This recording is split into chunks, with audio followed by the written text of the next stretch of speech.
ورکړي چې کوم په اخلاص دي چې سیلاب زدګانو له هغې دومره مرسته کوي او د هغې دپاره چندین کوي، د هغې دپاره منډې موهي، بیا هغې ته هغه امداد هم رسوي.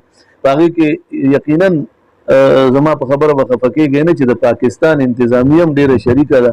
ما ډېرو ځایونو کې وکتل آرمي واله شو، دا رینجرز واله شو، زمونږ پولیس واله شو او عوام خو خیر زما په خیال په ګډ ګډ کې عوامو هر یو کس چې دی نو په دې کې کوشا دی چې سیلاب زدګانو سره امداد وکړی شي.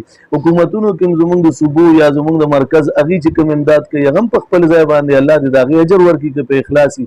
که څوک یې سیاست چمکولو له کوي نو موږ به وایو چې الله دې هغې له اخلاص نصیب کړي، تیره به نه کوو، دا به الله دې اخلاص نصیب کړي.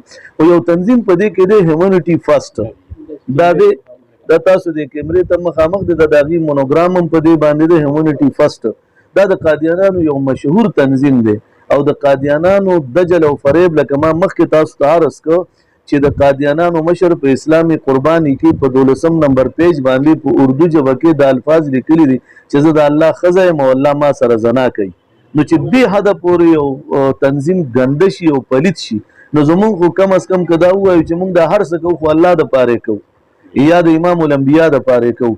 نو که چېرې داسې پلید خلک وي نو په سیلاب په دغه امداد کې هم زما په خیال د هغې ګوټو بس کلو هم داسې دي لکه د خر متیاز اسکل شو. نو په دې وجه باندې زمونږ څومره خلکو ته مینوالو ته آواز رسي د سټي پریس کلب شب قدر د طرف نه نو چې دغه خلک د قادیانانو د امداد کم از کم قبول نه کړي. جزاکم الله احسن.